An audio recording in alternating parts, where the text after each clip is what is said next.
വന്നപ്പോൾ പുതിയ college start ചെയ്തിട്ടില്ല, പറഞ്ഞില്ല അഡ്മിഷൻ എടുത്ത കാര്യമൊക്കെ. അപ്പോൾ എനിക്ക് ഏറ്റവും സന്തോഷമുള്ളൊരു കാര്യമുണ്ട്. എനിക്കൊരു പുതിയ ഫ്രണ്ടിനെ കിട്ടി എൻ്റെ കോളേജിൽ. എൻ്റെ ക്ലാസ്മേറ്റാണ്, പക്ഷെ ക്ലാസ് സ്റ്റാർട്ട് ചെയ്തിട്ടില്ല. അപ്പോൾ ഞാനങ്ങനെ എൻ്റെ ഫ്രണ്ടിനെ കണ്ട സന്തോഷത്തിലാണ്. പിന്നൊരു സർപ്രൈസ് ഉണ്ട്. എൻ്റെ ഫ്രണ്ട് എൻ്റെ ഫാമിലി ഫ്രണ്ടും കൂടിയാണ്. നമ്മുടെ കോടനാട് വീട്ടിൽ തൊട്ടടുത്താണ്.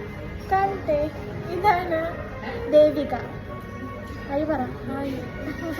അപ്പോൾ ക്ലാസ് സ്റ്റാർട്ട് ചെയ്തിട്ട് കോളേജ് വ്ലോഗൊക്കെ ഇങ്ങനെ എടുക്കാൻ കേട്ടോ.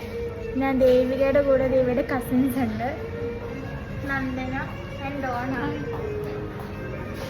ഇതാണ് നന്ദന. ഹായ്. ഹായ്. ഇപ്പോൾ ഞങ്ങൾ ഒബ്രോൺ മാളിൽ വെച്ച് കണ്ടു. പിന്നെ KTLC ഫുഡ് കഴിക്കാൻ വന്നു. ഇനിയിപ്പോൾ അത് തിരിച്ചു പോകുമായിരുന്നു. ബൈ.